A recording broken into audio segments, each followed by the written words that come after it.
Então, o ser não é o horizonte, não é o ente. O ente são as coisas que são. O ser é aquilo que as coisas são, é o seu significado, o seu sentido, não é? Dá para entender, não é? Então, o ente e o ser são diferentes, assim como o mundo no primeiro sentido é a totalidade dos entes, e o mundo no segundo sentido é aquele horizonte significativo global, não é? Que é uma, por assim dizer, uma especificação histórica do ser, desse horizonte global do ser. Então,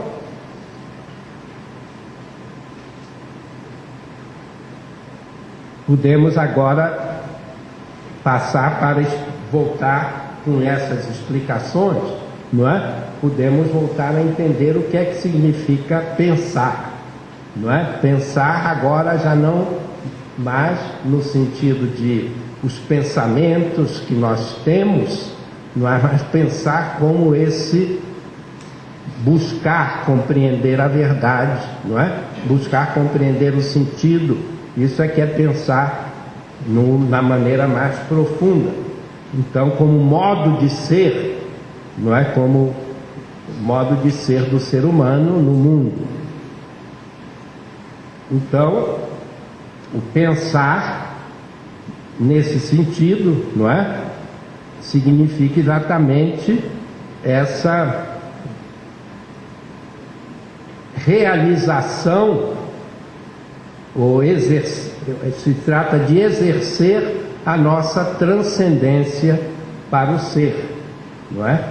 Então, falamos que a transcendência para o ser é constitutiva do ser humano, é aquilo que o define propriamente, é essa abertura para o ser na sua totalidade que permite dar sentido a todas as coisas. Como disse, de início de ordinário, as coisas, os sentidos já foram dados para nós, mas não foram dados por nós. Então, pensar significa exatamente procurar entender, procurar compreender a realidade, procurar o sentido das coisas, não é? Saber por quê, e não meramente saber que. Então, nesse sentido, podia-se dizer assim, de uma maneira um pouco mais especial, pensar é perguntar ao ente o que ele é, ou como ele é, desejando e esperando a sua resposta. Ou mais profundamente, então eu disse aí, perguntar ao ente o que ele é, mas mais profundamente a gente pode dizer que pensar é responder, não é? Aquela manifestação, aquele chamado que chega das profundezas do ente. O ente é que se manifesta, que se comunica, e eu, pensando, eu estou tentando assimilar, compreender aquela manifestação, acolher fielmente essa manifestação do ente. Então, trata-se, de outra maneira de ver, então, pensar, não é? Em primeiro lugar, é esse perguntar o sentido, exercer a sua transcendência, não é? Mas o pensar é sempre, o entender é que é o fim, que é o termo. O que nós desejamos é entender a verdade, entender o sentido, entender porquê, mas o pensar é um caminho, é o meio, é o caminho para chegar ao entender, porque o ser humano não é já, o mundo está todo revelado, como nós dissemos desde o início, mas está revelado de uma maneira que eu não tomei posse, por assim dizer, dessa revelação. Não foi uma atitude pessoal minha, eu recebi aquelas informações, não é? E nós partimos disso, eu recebi essas informações, mas agora o pensar verdadeiro é tomar posse, é por si mesmo, então ele é essencialmente pessoal, não é? É por si mesmo compreender por que as coisas são assim, o que as coisas são. Então, por isso que a outra palavra usada para o pensar é discurso. É o discurso humano, é a explicitação do sentido das coisas. E, portanto, a palavra discurso, não é, tem a mesma raiz do que percurso. Então, é um percorrer através do pensamento, não é, um caminho para chegar à compreensão das coisas. E com isso, então, pensar tem também outra característica, não é, mas que está envolvida no mesmo fenômeno básico.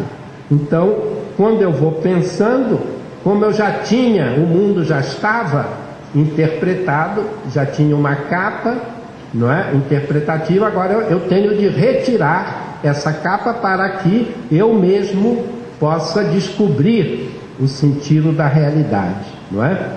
Então, deixar que o ente se mostre como ele é em si mesmo. Então, esse pensar, que é estritamente pessoal, como eu já disse, não é? Não se trata mais de receber as informações, mas se trata de descobrir o significado, não é?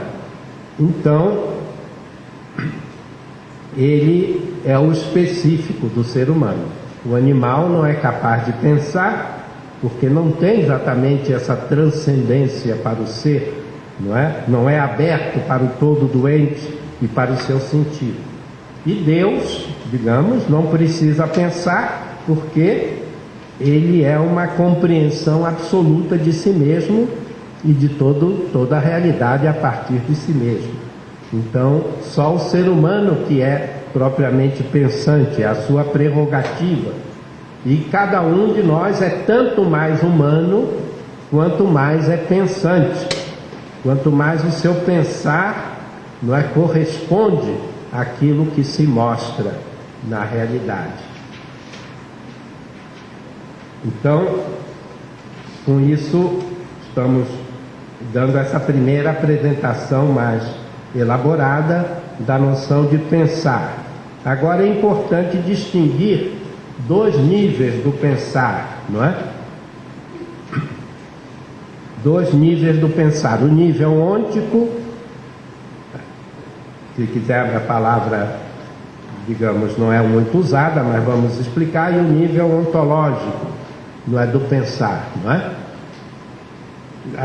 Podemos avançar para isso, não é? Então, o nível ôntico do pensar é o pensar doente das coisas como elas são. E o nível ontológico é o pensar não mais doente como tal, mas do horizonte do ser. E como é que se pode distinguir? Não é a mesma coisa pensar o ser, o horizonte onde estão os significados. Então, à primeira vista não se vê logo qual é a diferença, mas vamos tentar mostrar. Então, ambos os casos se trata de procurar, de um caminho de procurar entender, não é, a realidade. Agora, o pensar nesse primeiro nível horizontal, ele procura entender um ente pelo outro. Ele se move entre os entes, dentro do todo do ente, no interior desse âmbito, ele vai passando de um ente para o outro, não é? Por exemplo, não é? Então você pergunta, não é? Você quer uma explicação, não é? Por que choveu ontem, não é? Outro dia, não é? Por que choveu?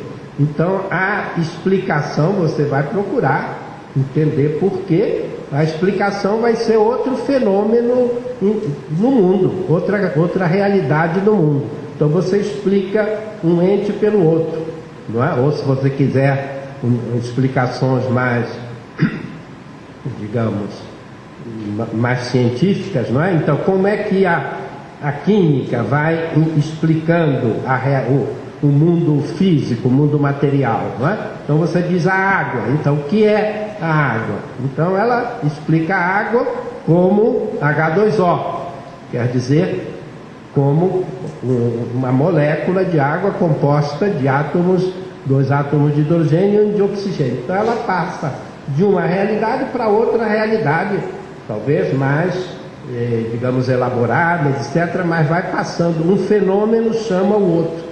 Então isso é que eu chamo de um pensar ôntico, que é explicativo e que explica uma coisa pela outra coisa, não é? E vai tentando articular uma explicação cada vez mais global. Uma coisa chama a outra, uma coisa chama a outra, e assim eu vou explicando a realidade. Nem sempre, quer dizer, essa articulação mais sistemática é própria exatamente da ciência.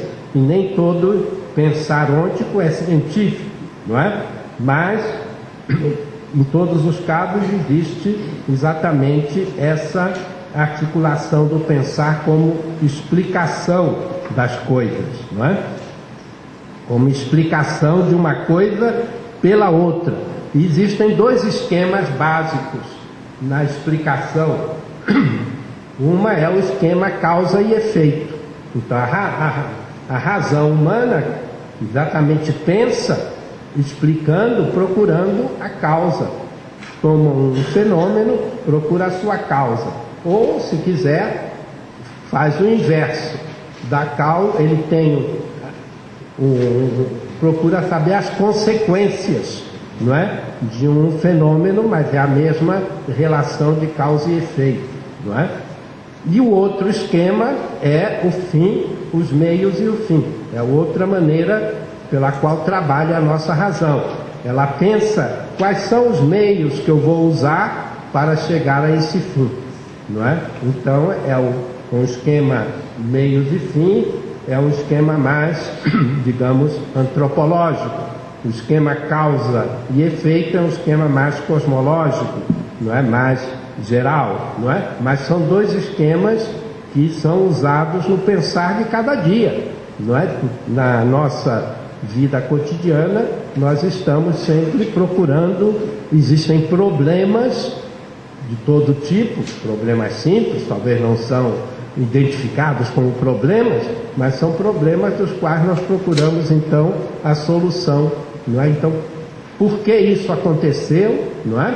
Ou como eu vou atingir aquele fim. Então isso é o pensar, não é? No sentido ôntico, e que ele pode ter uma conotação mais prática, que é exatamente aquilo que acontece na vida ordinária, na vida cotidiana, não é? Então, o pensar se depara com os problemas concretos, eles provocam o nosso pensamento no lidar com as coisas. Então, para explicar, não é?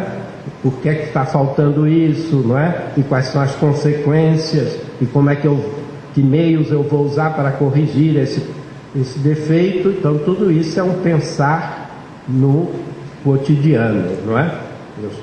Então posso pensar empiricamente, e hoje em dia, em grande parte das nossas soluções dos problemas práticos, aplicam, não é, conhecimentos científicos, teóricos, mas é um pensar no nível prático, na solução de problemas concretos, individuais.